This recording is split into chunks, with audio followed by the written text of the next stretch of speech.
تبارك الذي بيده الملك وهو على كل شيء قدير، الذي خلق الموت والحياة ليبلوكم أيكم أحسن عملا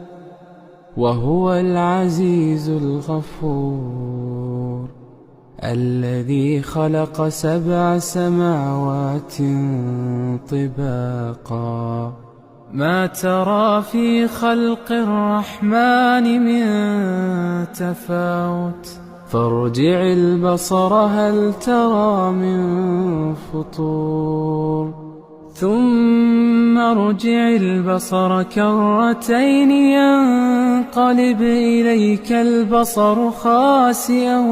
وهو حسير